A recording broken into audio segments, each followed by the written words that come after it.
Hello everyone, the Crime Life channel is with you. In this video you will learn about the murder of Bonnie Lee Buckley on a May evening in 2001. A married couple, an imposing gray-haired 67-year-old iconic American actor Robert Blake, and a pretty blonde, went to dinner at the Italian restaurant Vitello's. After dinner, the couple left the restaurant and headed for the car. Robert told his wife, "Wait for me in the car. I forgot something at the restaurant." He left for just a couple of minutes, and when he came out, his wife, 44-year-old Bonnie Lee Buckley, was found fatally wounded in the passenger seat in his Dodge car parked around the corner of the restaurant. Blake ran to the restaurant for help. Vitello's co-owner Joe Restivo dialed 911. By the time the ambulance arrived, the woman was dead, shot in the head and shoulder. There were no witnesses. The police decided that it was very likely that the husband was involved in the tragedy. The murder weapon, an old 1944 German handgun without fingerprints, from which Bonnie was killed, was found in the trash can closest to the California restaurant. Robert Blake was shocked and inconsolable. He and Bonnie had an 11-month-old daughter, Rose Lenore Sophia. The identity of the deceased raised many questions, if only because her marriage to Blake was Bonnie's 10th marriage. When the police asked Robert, "Why did you come back to the restaurant?" he replied that he returned to the restaurant to pick up the gun left there and was not present at the shooting. According to him, he carried the gun in self-defense and in case someone threatened his wife. The acquaintance of the actor and Bonnie Lee Buckley took place in 1999 at a jazz club. Bonnie was a woman with a mysterious and dark past. At the age of 16, she ran away from home in New Jersey and began an independent life in New York. The girl entered the Barbizon College, which trained actresses and models. Episodes in several films, promotional shoots did not bring her the expected money. A pretty brown-eyed, brown-haired woman, height 168 centimeters. The nose is a little too long, but the smile is beautiful. So nothing special, like most young girls. I couldn't become a star. The day came when Bonnie had nothing to pay for the apartment. Leaving a failed modeling career, Miss Buckley quickly realized that she could benefit more from her appearance if she met wealthy men.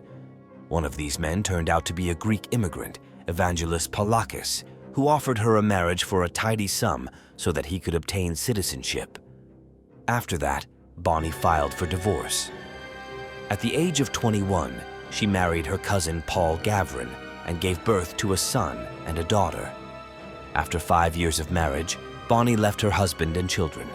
After running away from her family, Bonnie began working in real estate, simultaneously placing ads in newspapers under the heading Lonely Hearts. After receiving a letter from a man, she sent him her candid photo. Getting acquainted, the lady smiled coquettishly and complained about financial difficulties.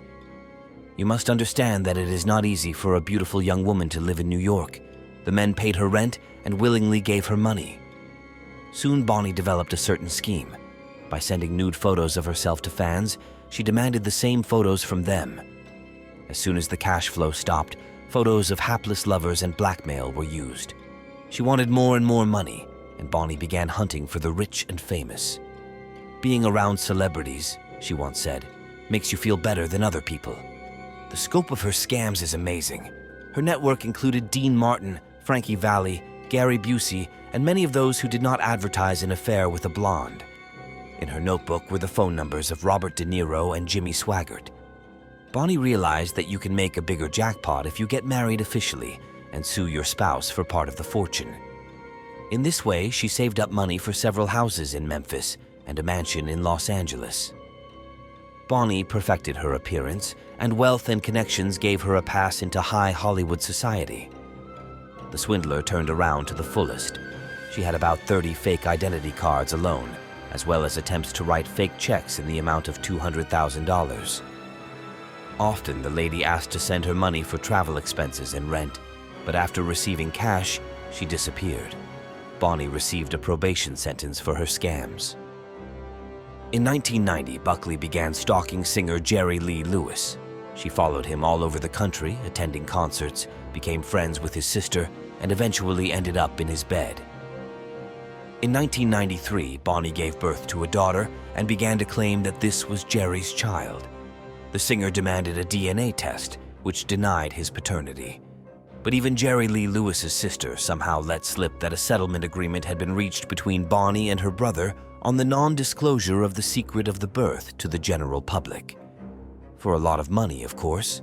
The baby, named Jerry Lee, was sent by an enterprising mother to her ex-husband Paul. I must say, Bonnie always regularly transferred money for children to her ex-spouse. Then Bonnie's attention was attracted by Christian Brando, the eldest son of actor Marlon Brando, who was behind bars at that moment for the murder of Doug Drollett's stepsister's boyfriend. Bonnie started writing passionate letters to him and sending him pictures of herself. After Christian's release from prison in 1996, they began a romantic relationship. In 1999, Bonnie became pregnant. Christian had already wanted to marry Bonnie, but then it turned out that at the same time as him, the blonde was dating Robert Blake. When a girl was born in June 2000, Bonnie named her Christian Shannon Brando and listed Christian as the father in metrics. After the trial, it turned out that Brando is not the baby's father. DNA analysis established Robert Blake's paternity. After establishing paternity, the child's name was legally changed to Rose Lenore Sophia Blake, and Robert Blake agreed to become Bonnie's 10th husband. He was determined. His daughter would have a father. Reluctantly, in November 2000, Blake married his fleeting crush and took Bonnie and her daughter to the guest house of his mansion. Why did she agree to become the wife of a middle-aged divorced actor?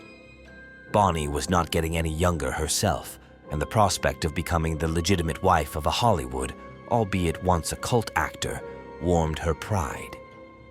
That's just that she didn't give up her dirty deeds, despite the fact that Blake asked for a clause in the marriage contract stating that his wife should not do anything illegal on the territory of his mansion. Bonnie was still putting Lonely Hearts ads in the newspapers. Just 6 months into their marriage, in May 2001, Bonnie was murdered. Robert Blake and his bodyguard Earl Caldwell were arrested in April 2002 on charges of conspiracy to murder. This threatened the elderly actor with the death penalty. Blake issued a statement. "It sounds absurd. I had a fortune of $25 million at that time. I could have hired someone to track her down and make her disappear without a trace. God forgive me. And I took her out to dinner and shot her." After a long trial and a year in prison, Robert Blake was released on $1.5 million bail. 2005, Blake was acquitted, but the real killer was never found. For most of her life, Bonnie has been cheating on single men. There are a lot of people whose lives she ruined and who are quite capable of committing murder, said Tom Mesereau, Robert Blake's lawyer. Despite the fact that the criminal court acquitted him on November 18, 2005, a civil jury found Blake responsible for the wrongful death of his wife and ordered him to pay $30 million to Bonnie's children. Robert Blake declared himself bankrupt. Blake married Pamela Hudak in 2017. Hudak has known Blake since the early 90s and testified during the Bonnie Lee Buckley murder trial. Blake was reunited with his daughter before his death and visited his mother's grave with her. Robert died of heart disease in Los Angeles on March 9, 2023, at the age of 89.